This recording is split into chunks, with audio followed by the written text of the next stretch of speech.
Hi అండి. ఈరోజు సీరియల్లో శివనారాయణ కాంచనని తిడతా ఉంటాడు. నేను మంచాన పడితే నాకు తిండి పెట్టి ధైర్యం చెప్పి నాకు పోసిన ఊపిరిని మళ్ళీ నీ చేతులతో నువ్వు తీసే వరకు నిద్రపోవు. ఎవరిని సాధించాలని మీ వదినని మీ ఇంట్లో దాచిపెట్టావు అని అంటా ఉంటే కార్తీక్ ఏమో అమ్మకేం సంబంధం లేదు అని అంటాడు. అప్పుడు వాళ్ళ తాత అవును అంతా కలిసే నాటకం ఆడారా, కాస్త కూడా విషయం బయటపడకుండా చాలా జాగ్రత్త పడ్డారు, కానీ దొరికేశారు. ఎక్కడో తెలుసా, రాత్రి ఫోన్లో మాట్లాడేటప్పుడు నేను అమ్మమ్మ దగ్గర పడుకోనా అని శౌర్య అంది కదా. అప్పటికీ నేను అడిగాను అదేంటి అమ్మమ్మ అంటుందేంటా అని. ఏదో సర్దేశావు, అనుమానం వచ్చింది, కానీ మీరింట్లో పెట్టుకుని ఎందుకు అబద్ధాలు ఆడతారు, ఎందుకు దాస్తారు అనేది నాకు అర్థం కాలే. అందుకే వచ్చాను, నా కోడల్ని చూశాను, ఇక మిమ్మల్ని ఎప్పటికీ క్షమించను. మీ సంగతి తర్వాత చెప్తాను, ముందు నేను నా కోడల్ని తీసుకెళ్ళాలి అని లోపలికి వెళ్తూ ఉంటే కార్తీక్ ఏమో తాత అని ఆపడానికి ట్రై చేస్తాడు. వెంటనే వాళ్ళ తాత అడ్డు తప్పుకోకపోతే నా మీద వట్టే అని అంటాడు. అందరు షాక్ అవుతారు. అప్పుడు కార్తీక్ ఇప్పుడు నువ్వు అత్తని తీసుకెళ్తే అదే నీకు చివరి చూపు అవుతుంది తాత, ఎందుకంటే ఆ ఇంట్లో అడుగుపెట్టిన మరుక్షణమే అత్త ప్రాణాలతో ఉండదు అని గట్టిగా అంటాడు. అప్పుడు వాళ్ళ తాత ఏడుస్తూ ఏంట్రా ఏంటి నువ్వు అనేది, సుమిత్ర ప్రాణాలతో ఉండదా అని అంటా ఉంటే కార్తీక్ ఏమో సుమిత్రత్తని నువ్వు శవంలా చూడాలనుకుంటే తీసుకెళ్ళు అని అంటాడు. అప్పుడు వాళ్ళ తాత వెంటనే కార్తీక్ అని అంటాడు. వెంటనే కార్తీక్ మాట వినడానికి నీకు అనడానికి నాకు ఇబ్బందిగా ఉంది, కానీ ప్రాణాలు వదిలేయడానికి అత్త మాత్రం సిద్ధంగా ఉంది అని అంటాడు. వెంటనే దీప ఏమో తాతయ్య గారు ముందు మీరు వెళ్ళండి తాతయ్య గారు, ఇప్పుడు మీరు మమ్మల్ని అలా అర్థం చేసుకున్నా పర్లేదు, నేను సుమిత్రమ్మ గారి కోసం వెతుకుతుంటే అని జరిగింది మొత్తం చెప్తుంది. ఇప్పుడు చెప్పండి తాతయ్య గారు, సుమిత్రమ్మ గారు కనిపించందని ఇంట్లో చెప్తే బతకనని వట్టేశాక మీతో ఎలా చెప్తాను? ఆవిడని మార్చి ఏదో ఒక రకంగా మళ్ళీ ఇంటికి తీసుకురావాలనే మా తాపత్రయం. అందుకే జోష్న వచ్చినప్పుడు కూడా మేము నిజం తనకి చెప్పలేదు, మీరు ఫోన్ చేసినా కూడా చెప్పలేదు. సుమిత్రమ్మ గారు ఎక్కడున్నారో తెలియక మీరెంత బాధపడుతున్నారో తెలిసి కూడా మీతో చెప్పలేకపోతున్నందుకు మేము అంతే బాధపడుతున్నాము అని అంటా ఉంటే అటు కాంచనేమో అన్నయ్య వదిన గురించి ఎంత కుమిలిపోతున్నాడో తెలుసు, కానీ ఇక్కడ వదిన పరిస్థితి అంతకంటే దారుణంగా ఉంది నాన్న. నాకు మెట్టనింట్లో అడుగు పెట్టే అర్హత లేదు, నన్ను ఎవ్వరు గుర్తుపట్టిన చోటికి నన్ను పంపించేయండి అని అంటుంది. ఏంటి నాన్న మనకి కర్మ, మన కుటుంబానికి ఎవరి దిష్టి తగిలింది నాన్న, మన జీవితాలే ఎందుకు ఇలా అయిపోయాయి అని ఏడుస్తా ఉంటది. దీప ఇంకా కార్తీక్ ఓదార్స్తా ఉంటారు కాంచనని. వదిన ఇక్కడుందని చెప్పకపోతే అన్నయ్య కోరుకోడు, చెప్తే వదిన బతకను అంటుంది. ఏం చేయమంటావో నువ్వే చెప్పు నాన్న, ఎవరిని పోగొట్టుకోమంటావు, ఎవరిని కాపాడుకోమంటావు? మాది స్వార్థం అన్నావు కదా, అవును స్వార్థమే, మీ అందరినీ కాపాడుకోవాలన్న స్వార్థం, మీరు సంతోషంగా ఉంటే చూడాలి అన్న స్వార్థం, మేము ఇలా అనుకోబట్టే చేయని తప్పులకి మాటలు పడుతున్నాం నాన్న అని అంటా ఉంటే దీప ఏమో ఏడుస్తూ ఓదారుస్తూ ఉంటది. ఇంకా అనసూయ ఊరుకో చెల్లమ్మా అన్నది మీ నాన్నే కదా అని అంటది. అప్పుడు కాంచన అవునక్క అలాగనే సరిపెట్టుకుంటాను, ఈ రోజు మా వదినని కాపాడిన మా కోడలు మాటలు పడుతుంది, అందరి గురించి ఆలోచించే నా కొడుకు మాటలు పడుతున్నాడు అని అంటా ఉంటే వాళ్ళ నానేమో బాధపడుతున్నారు అంటే జరిగింది నాకు తెలియదు కదమ్మా, సుమిత్ర మీ ఇంట్లో ఉండి మాకు చెప్పలేదంటే ఒక్కసారి నా స్థానంలో ఉండి మీరు ఆలోచించండి ఎంత కోపం వస్తుందో. ఓ పక్క కొడుకు పరిస్థితి ఏం బాగోలేదు, ఇప్పుడు నేను కోడల్ని చూడలేను, అలాగని వాడితో సుమిత్ర ఇక్కడ ఉందని చెప్పలేను అని అంటా ఉంటాడు. అప్పుడు కార్తీక్ తాత నేను నీకు మాటిస్తున్నాను, మన ఫ్యామిలీకి ఏమీ కాదు, మన ఇంటికి గ్రహణం పట్టిందనుకో, విడిచే వరకు ఓపిక్గా ఉండు, మళ్ళీ అత్తని మునుపట్ల మార్చి మన ఇంటికి తీసుకొస్తాను అని అంటాడు. అప్పుడు వాళ్ళ తాత నేను ఒకసారి సుమిత్రను చూడొచ్చా అని అడగగానే కార్తీక్ ఏమో వద్దు తాత, తను ఇక్కడున్న విషయం నీకు తెలిసిపోయిందని అత్తకు తెలిస్తే ఇక్కడ కూడా ఉండదు, అన్నీ వదులుకున్న మనిషికి ప్రాణం వదులుకోవడం పెద్ద లెక్కేం కాదు అని అనగానే వాళ్ళ తాత ఏమో ఏడుస్తూ వద్దురా, సుమిత్ర క్షేమంగా ఉండాలి అని అంటాడు. అప్పుడు కార్తీక్ అత్త క్షేమంగా ఉండాలంటే మనం నిజం తెలిసినా తెలియనట్టుండాలి, నువ్వు ఇంటికి బయలుదేరు తాత అని అనగానే శివనారాయణ సరే అని తలూపి నువ్వు నాతో రావా అని అంటాడు. కార్తీక్ అలా చూస్తూ ఉంటే రారా, సుమిత్ర క్షేమంగా ఉంది, అక్కడ వాడి పరిస్థితే బాలేదు, నువ్వు వాడి మనసు మార్చాలి. అమ్మ దీప ఏమీ అనుకోకు, కోపంలో చాలా మాటలు అన్నాను అని అనగానే దీప ఏమో మీ మనవరాలు లాంటి దాన్ని, ఒక మాట పడడంలో తప్పేముంది పెద్దయ్య గారు అని అనగానే కార్తీక్ ఏమో మనవరాలు లాంటి దానివేంటి, మనవరాలువే తాత, నా భార్య నీకు మనవరాలే కదా అని అనగానే వాళ్ళ తాత ఏమో నవ్వుతూ అవునరా దీప నా మనవరాలే అని అనగానే అందరూ నవ్వుతూ ఉంటారు. కాంచన దగ్గరికి వెళ్ళి అమ్మ కాంచన గడ్డం పట్టుకొని నువ్వేమనుకోవద్దమ్మా అని అంటే కాంచనేమో నేనేమనుకుంటాను నాన్న, ఒరే కార్తీక్ నువ్వు తాతయ్యతో పాటు వెళ్ళు, అక్కడ మా అన్నయ్య ఎలా ఉన్నాడో ఏమో అని అంటది. అప్పుడు కార్తీక్ తాత నువ్వు కార్ దగ్గర ఉండు, నేను మొబైల్ తీసుకొని వస్తాను అని లోపలికి వెళ్తాడు. శివనారాయణ ఏమో ఉంటానమ్మా అని అక్కడ నుండి వెళ్తాడు. కార్తీక్ వెళ్తూ వెళ్తూ దీప ఇక ఏ ప్రాబ్లం లేదు, అత్తయ్యని జాగ్రత్తగా చూసుకో, తాతయ్య ఇక్కడికి వచ్చిన విషయం అస్సలు తెలియకూడదు, శౌర్యకు కూడా చెప్పు, వస్తానమ్మా అని అనగానే దీప ఏమో అలాగే బావా అంటది. ఇక వస్తాను అని కార్తీక్ వెళ్తాడు అక్కడ నుండి. అనసూయ, చెల్లమ్మ, మీ నాన్నగారు మనల్ని అర్థం చేసుకుంటారు, రేపు ఈ నిజం ఎవ్వరికి తెలిసినా మనల్ని ఎవరు తప్పు పట్టలేరు అని అంటా ఉంటే దీప, తప్పు పెట్టినా పర్వాలేదు అత్తయ్య, మనకి కావాల్సింది వాళ్ళందరూ బాగుండడం, వాళ్ళందరూ కలిసి ఉండడం అని అనగానే అనసూయమ్మ, వాళ్ళంటే నీకెందుకే అంత వెర్రి ప్రేమ అని అంటది. అప్పుడు దీప తనలో తాను, వాళ్ళు మా కన్న వాళ్ళు కాబట్టి వాళ్ళ సంతోషం కోసం నేను ఏదైనా చేస్తాను అని అనుకుంటూ ఉంటది. ఇటు శ్రీధర్కి వాళ్ళ ఆవిడొచ్చి కాఫీ ఇస్తుంది. శ్రీధర్ ఏమో అల్లుడు లేచాడా అని ఆమెను అడుగుతాడు. అప్పుడు వాళ్ళ ఆవిడేమో, ఇప్పుడు లేవడం ఏంటి, ఎప్పుడో లేచి ఆఫీస్కి హడావిడిగా రెడీ అవుతుంటేను అని అంటది. అటు కాశీ ఏమో హోటల్లో లంచ్ బాక్స్ రెడీయా అని అడుగుతాడు. అప్పుడు స్వప్న, రెడీ కాశీ అని అంటది. అప్పుడు శ్రీధర్ నవ్వుతూ, అల్లుడికి జాబ్ రాగానే మళ్ళీ వాళ్ళ జీవితాలు మారిపోయాయి అని వాళ్ళ ఆవిడతో అంటాడు. ఇటు స్వప్న ఏమో రూమ్లోకి వస్తుంది. కాశీ ఏదో ఎదుగుతా ఉంటాడు. స్వప్న ఏమైంది అని అడుగుతుంది. నా మొబైల్ కనిపించట్లేదు అని వెతుకుతూ ఉంటాడు. వెంటనే స్వప్న, ఎందుకంత టెన్షన్ పడుతున్నావు అని అనగానే, బాస్తో మీటింగ్ ఉంది, 10 minutes ముందే ఉండమని చెప్పారు అని వెతుకుతా ఉంటే స్వప్న వెతికి, ఇదిగో ఇక్కడే ఉంది అని వెతికిస్తుంది. కాశీ థ్యాంక్ యూ చెప్పి పద పద పద అని బయటకు వస్తాడు. శ్రీధర్ని చూసి, హాయ్ మామయ్య గారు అని అంటాడు. అప్పుడు శ్రీధర్, హాయ్ అల్లుడు, టిఫిన్ చేసావా అని అడుగుతాడు. వెంటనే కాశీ, లేదు మామయ్య గారు, తొందరగా వెళ్ళాలి అని అంటాడు. శ్రీధర్ ఏమో, నీ డెడికేషన్ నాకు నచ్చిందయ్యా, ఎవరో పెద్ద ఆయన సక్సెస్ గురించి ఒక మాట చెప్పాడు, తినడానికి తిండి లేని పరిస్థితుల నుండి తినడానికి టైం లేని స్థాయి దాకా ఎదగడమే సక్సెస్ అంటారు. నిన్ను చూస్తుంటే అదే అనిపిస్తుంది. ఇంట్లో ఖాళీగా ఉంటూ ఏం చేయాలా అని ఆలోచించే స్థాయి నుండి అసలు టిఫిన్ చేయడానికే టైం లేనంత స్థాయికి చాలా ఎర్లీగా వచ్చావు అని అంటాడు. వెంటనే కాశీ, ఇలాంటి కాంప్లిమెంట్స్ మీ నుండి ఎక్స్పెక్ట్ చేయలేదు మామయ్య గారు, టిఫిన్ చేయడానికి టైం లేదంటే కాస్త ఎర్లీగా లేవచ్చు కదా అని అంటారేమో అనుకున్నాను అని అంటామంటే శ్రీధర్ నవ్వుతాడు. స్వప్న ఏమో, ఊరికే ఎందుకలా అనుకోవడం కాశీ, అందరూ నీ గురించి పాజిటివ్గానే ఆలోచిస్తున్నారు, వెళ్దాం పదా అని అంటది. కాశీ ఏమో, మామయ్య గారు అని అంటే, ఏంటల్లుడు అని అంటాడు. ఈ కాలనీలో ఇల్లుందో లేదో చెప్తానన్నారు కదా అని అనగానే శ్రీధర్, రాత్రే కదా అల్లుడు నాకు చెప్పింది, పొద్దున్నే మన కోసం ఎవరు ఇల్లు ఖాళీ చేస్తాడు అని అంటాడు. అప్పుడు కాశీ, ఓకే మావయ్య, నేను ఆన్లైన్లో చూస్తాను, బాయ్ మావయ్య గారు, బాయ్ అత్తయ్య గారు అని చెప్పి వెళ్ళిపోతాడు.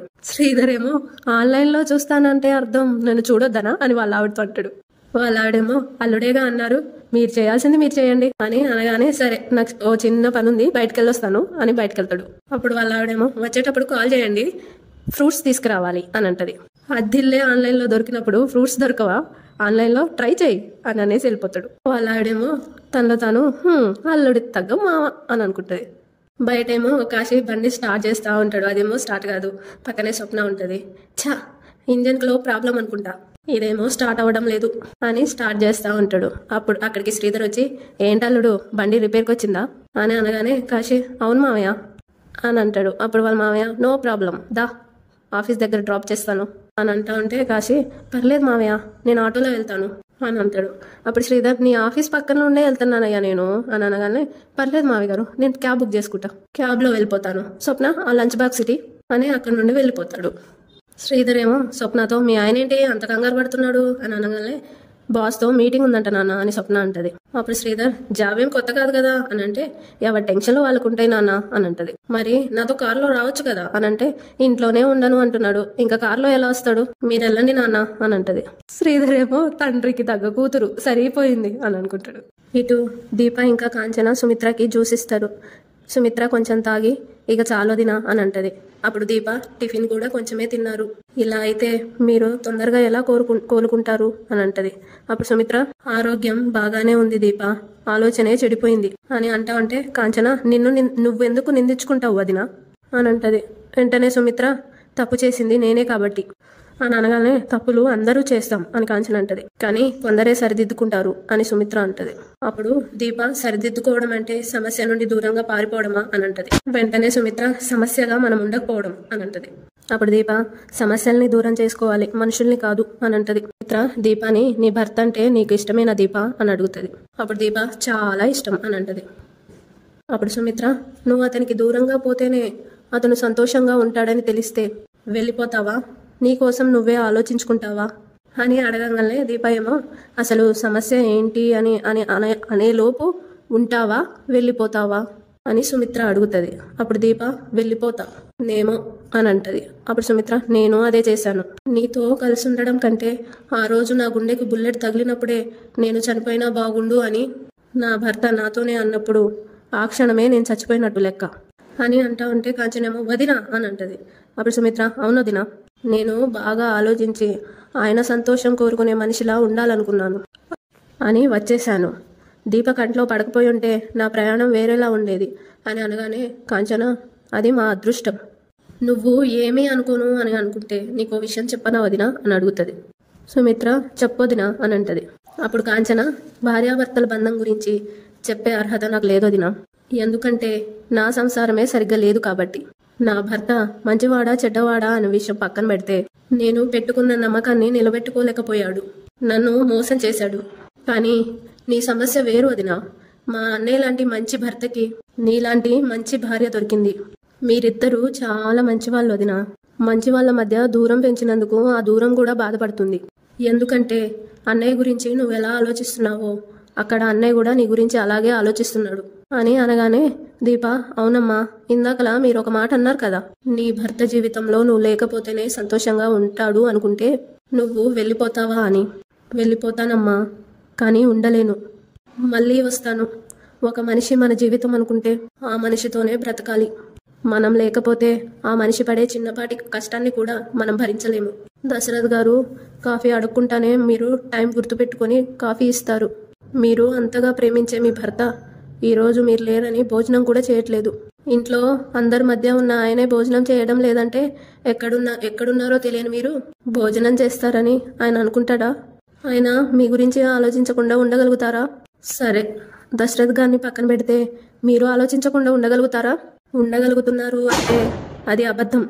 ఇంకా సంవత్సరం దాటని మా కాపురానికే మా బావనంత ప్రేమిస్తున్నాను నేను. ఎన్నో వసంతాలు కలిసి ప్రయాణం చేశారు. ఎంతో గొప్ప జీవితాన్ని చూశారు. గడ వరకు కలిసి ఆ జీవితాన్ని ఊహించుకున్నారు. మరి దశరథ్ గారిని మీరెంతగా ప్రేమించుండాలి? ఎంత బలమైన బంధం మీ మధ్య ముడిపడి ఉండాలి? మీ ఆశలు ఆకాశాన్ని అంటిన కోటలు కట్టే ఉంటాయి. అవన్నీ పేకమెడలు చేసి మీరు వెళ్ళిపోవడం న్యాయమేనా? మీ కన్నీరు ఆయన చేయి ఎన్నోసార్లు తుడిచుంటది. ఈసారి ఆ కంట్లో ఉన్న కన్నీళ్లు తుడవడానికి మీ చెయ్యి వెళ్ళకూడదా? అంతా కలిసి ఈ సమస్యకి పరిష్కారం వెతకూడదా అని అంటా ఉంటే సుమిత్రేమో ఈ సమస్యకి పరిష్కారం నేను చెప్పనా దీప అని అంటది. ఇప్పుడు దీప చెప్పండి అని అనగానే సమస్య నాతోనే మొదలైంది, పరిష్కారం కూడా నాతోనే మొదలైంది. నేను ఆ ఇంట్లో ఉండడం నా భర్తకి సమస్య, నేను వచ్చేయడం పరిష్కారం అని అనగానే దీప ఏమో అది కాదమ్మా అని అంటది. ఆ రోజు బుల్లెట్ నా భర్తకు కాదు నాకు తగిలి నేను పోయి ఉంటే బాగుండేది దీప అని అంటది. వెంటనే కాంచన వదినా, ఏంటొదినా నువ్వు మాట్లాడేది? చావులు గీవులు వద్దు. బ్రతికినంత కాలం హాయిగా బ్రతుకుదాం. నా కాళ్ల మీద నేను లేవలేను, అయినా చూడు హాయిగానే బ్రతుకుతున్నాను. నా భర్త నన్ను మోసం చేశాడు, అయినా నేను బ్రతుకుతున్నాను. బ్రతుకంటే చావు కారణం వెతుకునేది కాదు వదినా. చావు అనేదే లేకుండా బ్రతికేది. అదే జీవితం, అదే ఆనందం, అదే సంతోషం. ఈ భూమి మీద మనిషిగా పుట్టినందుకు మనం పాటించాల్సిన ధర్మం అని అంటా ఉంటే సుమిత్రేమో అయితే నాకు సహాయం చేయవదినా అని అంటది. అప్పుడు కాంచన ఏంటోదినా అని అడుగుతుంది. అప్పుడు సుమిత్ర నన్ను ఇక్కడి నుండి పంపించేసేయి అని అంటది. కాంచనేమో ఎక్కడికి వదినా అని అంటది. నిన్న జోష్న వచ్చింది, చూడకుండా ఆపారు. ఈరోజు మామయ్య గారు వచ్చారు, చూడకుండా ఆపారు అని అనగానే దీప ఏమో అంటే మీకు తాతయ్య గారు వచ్చారని తెలుసా అని అంటది. అప్పుడు సుమిత్ర మాటలు విని మెలకు వచ్చింది. తర్వాత మళ్ళీ వినపడలేదు. మీ అన్నయ్య కూడా వచ్చారా వదినా అని అడగగానే గొంతు వినపడలేదా అని కాంచన అంటది. అప్పుడు సుమిత్ర లేదు అని అంటది. రాలేదు వదినా అని కాంచన అంటది. దీప ఏమో ఇంట్లోనే కూర్చొని మీకోసం బాధపడుతుంటే ఎక్కడ కనిపిస్తారు అని అంటది. అప్పుడు సుమిత్ర ఏ బాధైనా కొన్నాళ్లే దీప, తొందరలో ఎవరికి ఏ బాధ లేకుండా చేస్తాను అని అంటా ఉంటే కాంచనేమో అయ్యో వదినా నువ్వు ఇలాంటి మాటలు మాట్లాడుకో. సరే నువ్వు పడుకో, ఇక్కడే ఉండు, మాతోనే ఉండు, మనమంతా కలిసే ఉందాం.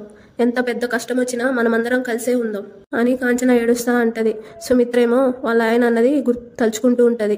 ఈ మనిషికి భర్తగా ఉండడం కంటే బుల్లెట్ తగిలి చావడం మేలు అని అంటాడు కదా, అది తలుచుకుంటది. అప్పుడు దీప అమ్మ నాన్న అన్న మాటల గురించి ఆలోచిస్తున్నట్టున్నది. ఆ ఆలోచనలో ఉన్నంతకాలం ఎవరి మాటలు వినదు. అమ్మని అందులో నుండి ఎలా బయటికి తీసుకురావాలి అని తనలో తాను అనుకుంటా ఉంటది. ఇటు శ్రీధర్ ఏమో కారు వేసుకొని పోతా ఉంటాడు. వెళ్తూ వెళ్తూ కాశీ ఒక అతనితో బైక్ మీద కాలేసుకొని నిల్చొని మాట్లాడడం చూస్తాడు. నా లెక్క ప్రకారం అల్లుడు ఆఫీస్లో ఉండాలే, ఇక్కడున్నాడేంటి అని చూస్తూ అనుకుంటాడు. అయినా ఇక్కడేం చేస్తున్నట్టు? కంపెనీకి సంబంధించిన మనిషి అయితే అతను కాదు. ఒకసారి వెళ్ళి అడుగుదాం. అయినా వెళ్ళడం ఎందుకు, ఫోన్ చేద్దాం. కాశీకి ఫోన్ చేస్తాడు. అప్పుడు కాశీకి రింగ్ అవుతుంది. ఫోను చూసుకొని వాళ్ళ ఫ్రెండ్తో మా మావయ్య గారు కాల్ చేస్తున్నారు, సైలెంట్గా ఉండు అని అంటాడు. అది విని మా అల్లుడు గారికి నేనంటే ఎంత గౌరవమో, ఫ్రెండ్ని సైలెంట్గా ఉండమంటున్నాడు అని అనుకుంటాడు. ఫోన్ లిఫ్ట్ చేసి కాశీ మావయ్య గారు చెప్పండి అని అంటాడు. శ్రీధర్ ఏమో అల్లుడు నువ్వు అని అంటా ఉంటే వెంటనే కాశీ ఆఫీస్లో ఉన్నాను మావయ్య గారు అని అనేలోపు అంటాడు. అప్పుడు శ్రీధర్ అదేంటి నువ్వు ఇక్కడ ఏం చేస్తున్నావు అని అనేలోపు ఆఫీస్లో ఉన్నాను అంటాడు అని అనుకుంటూ ఉంటాడు. కాశీ ఏమో మావయ్య గారు అని అంటే ఆఫీస్లో ఉన్నావా అల్లుడు అని అంటాడు. అప్పుడు కాశీ అవును మావయ్య గారు, చాలా బిజీగా ఉన్నాను. ఏనీ అర్జెంట్ అని అడుగుతాడు. అప్పుడు శ్రీధర్ అర్జెంట్ ఏం లేదులే, కానీ నువ్వు అని అంటా ఉంటే కాశీ ఏమో మావయ్య గారు నాకు ఒక ప్రాజెక్ట్ మేనేజర్తో మీటింగ్ ఉంది, నాతో ఏదైనా మాట్లాడాలా అని అడుగుతాడు. అప్పుడు శ్రీధర్ లేదులే అల్లుడు, నువ్వు బాగా బిజీగా ఉన్నట్టున్నావుగా, ఆఫీస్ పని అవ్వగానే మెసేజ్ అయ్యి కాల్ చేస్తా అని అంటాడు. అప్పుడు కాశీ నాకు ఫ్రీ టైం ఉండదు కదా మావయ్య గారు అని అనగానే శ్రీధర్ ఏమో ఓకే ఓకే నో ప్రాబ్లం, మనం ఇంటికి వచ్చాక మాట్లాడుకుందాంలే అని ఫోన్ కట్ చేస్తాడు. కాశీ ఏమో తనలో తాను నాకు జాబ్ రావడం అబద్ధమని తెలిస్తే ఘోరంగా తిడతారు అని అనుకుంటూ ఉంటాడు. ఇక్కడ శ్రీధర్ ఏమో తెలిసింది అల్లుడు, నేనే అనుకుంటే నువ్వు నాకంటే జాదులా ఉన్నావు, ఉండు చెప్తా నీ సంగతి అని వాళ్ళ ఫోటో తీసుకుంటాడు. కాశీది వాళ్ళ ఫ్రెండ్ది బయట నిలబడి ఉన్నది. పెద్ద కంపెనీలో జాబ్ వచ్చిందని ఈ మావయ్యనే మోసం చేస్తావా? ఈ మాత్రం దానికి ఇంటి దగ్గర హడావిడి ఒకటి, ఇంటికి రా చెప్తా నీ సంగతి అని అనుకుంటూ ఉంటాడు. అంతటితో ఈ రోజు ఎపిసోడ్ అయిపోతుంది. ప్లీజ్ సబ్స్క్రైబ్ చేసుకోండి. 500 అయిపోతే చాలు.